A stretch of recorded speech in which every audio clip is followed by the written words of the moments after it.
There are moments in history where the fate of an entire civilization comes down to two men standing in the dirt.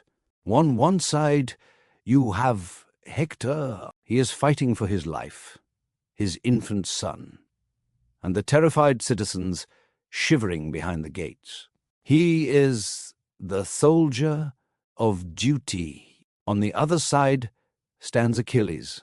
He isn't fighting for a flag, or a king, or even for survival. He's fighting for the silence of his own rage. He is the soldier of glory. When this fight ends, one man will die. The other will be remembered forever. But the war that brought them here wasn't about love, and it wasn't about the gods. It was about something far deadlier. Welcome back to General History class. Today, we are stripping away the magic and the myths to reveal the brutal reality of the Trojan War. We are looking at the late Bronze Age, not as a fairy tale, but as a geopolitical pressure cooker that exploded in 1184 BC. If you want to understand the real history behind the legends, the strategy, the economics, and the warfare, make sure you hit that subscribe button, like this video, and share it with a fellow history enthusiast. We are building a community of critical thinkers here, and we want you on the front lines. Now, let's march to the walls of Troy. Why this war happened? You have to forget the poets for a moment and look at the map. The late Bronze Age, around 1200 BC, wasn't a time of monsters. It was an era of suffocating corporate friction.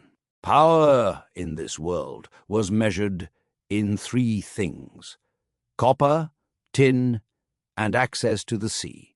Agamemnon, the High King of Mycenae, wasn't just a king. He was essentially the CEO of a volatile merger of Greek city-states.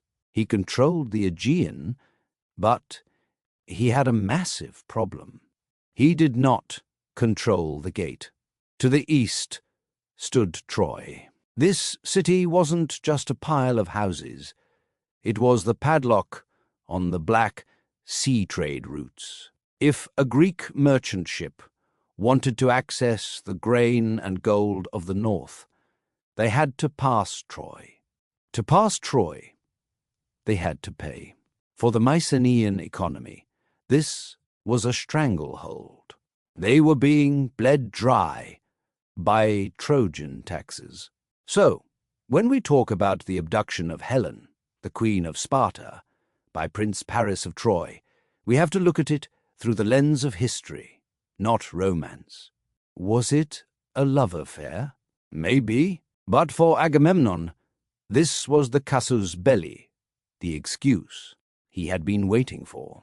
It was a perfect political cover. He could drape his imperial ambition in the robes of family honor.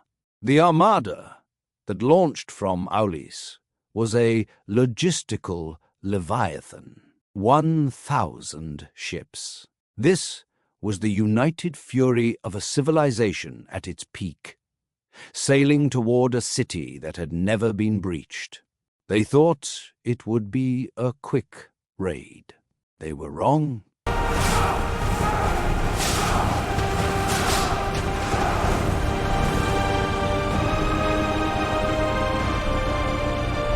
When the Greeks made landfall, the reality of the situation hit them harder than the Trojan defenders. They pushed Prince Hector's forces back from the beach, but then they looked up.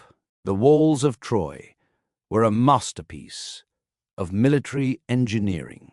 These weren't flat, vertical surfaces. They were built with massive, angled limestone blocks, a technique known as a batter. If you tried to use a battering ram, the angle would deflect the blow. If you tried to climb, the slope made ladders unstable. The war devolved instantly into a grinding stalemate. For 10 years, the Greeks were stuck on the beach. This wasn't a decade of constant heroic duels. It was a decade of rust, dysentery, and boredom. The Greeks controlled the coast, forced to raid neighboring towns just to keep their supply lines fed. Meanwhile, the Trojans sat secure in their fortress, supported by a vast network of Anatolian allies bringing supplies in from the rear. The romantic ideal of war was stripped away quickly. What was left was the reality of men dying in the mud for a piece of land they would never own. Your greed endangers us all, Agamemnon. I keep obey appropriate bees or break. By the 10th year, the Greek coalition was fracturing. Achilles, the leader of the Myrmidons, think of them as a specialized shock troop unit, withdrew his forces. Why? Not because of a girl, but because of a dispute over authority and war spoils with Agamemnon. It's a mutiny without their most lethal asset. The Greek lines buckled.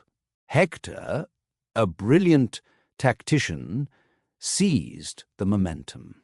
He launched a daring dawn offensive, pushing the Greeks all the way back to the shoreline. He threatened to burn their ships. If those ships burned, the Greeks would be stranded in hostile territory to be slaughtered. In this chaos, Patroclus, Achilles' closest companion, made a fatal decision. He donned the legendary armor of the Myrmidon commander to rally the retreating troops.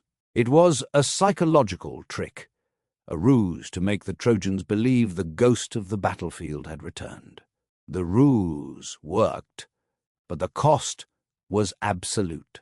Hector engaged him, believing he was fighting Achilles, and delivered the killing blow. When Achilles heard the news, the politics of the war vanished.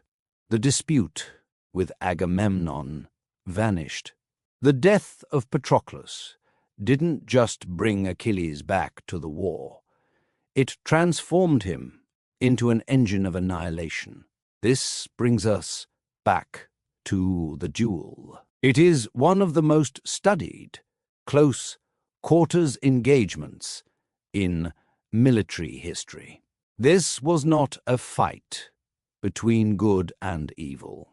It was a clash of two distinct martial philosophies. Hector fought for the collective, for his city. He was burdened by the heavy responsibilities of command. Achilles fought for the individual, for his own grief. The historical accounts, and even the poetic transcripts, suggest a terrifying disparity in speed. Hector stood his ground, but he was fighting a man who moved with the fluidity of a predator. The exchange was brutal and precise. Achilles didn't just want to win. He wanted to dominate. When his spear finally found its mark, it didn't just end a life. It shattered the morale of an entire kingdom. What followed was a calculated act of psychological warfare. Achilles dragged Hector's body behind his chariot, parading the corpse before the weeping eyes of Troy. It was a message to every Trojan watching from the ramparts. Not even your royal blood can protect you from us. We are approaching the final, controversial catastrophe of the war. If you're enjoying this breakdown of Bronze Age tactics, take a second to check if you're subscribed. It helps us keep these history lessons free and frequent.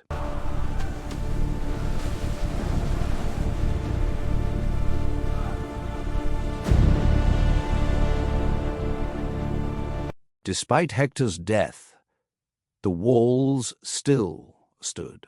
Brute force had failed. So the Greeks turned to deception. We all know the story of the Trojan horse, a giant wooden gift hiding soldiers inside. Was it real? Most historians argue that the horse is a metaphor. It was likely a massive siege engine, a battering ram or a siege tower, that the Greeks used to finally breach the gates. Some scholars even suggest the horse represents an earthquake, as Poseidon was the god of both horses and earthquakes, and archaeological evidence shows Troy 6 suffered massive quake damage. Whatever the method, the result was a fatal error of intelligence by the Trojans. They believed the Greeks had fled. They let their guard down. Under the cover of a moonless night, the slaughter began. The sack of Troy was absolute. It was not a battle. It was an erasure. The disciplined ranks of the Mycenaeans dissolved into a mob of looters and killers. King Priam was butchered at his own altar. The women were enslaved. The architectural marvels of the citadel were torched, the smoke visible for miles across the Aegean.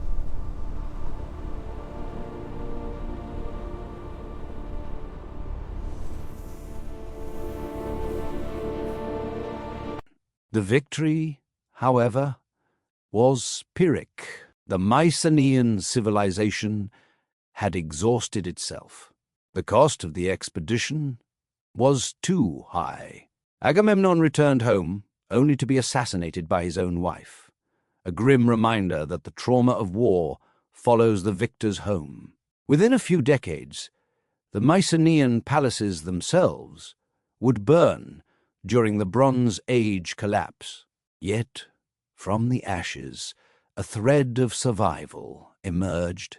Legend tells of Aeneas, a Trojan nobleman, who escaped the slaughter with a remnant of his people. Their migration would take them across the sea to the coasts of Italy. There, their descendants would rise to forge a new empire. Rome, the city of Troy, fell, but its legacy did not. The war proved that while stone walls can be breached and armies defeated, the stories of human endurance and folly are the only things that remain truly indestructible. So, was the Trojan War a tale of gods, or a grim lesson in geopolitics? Let me know in the comments below.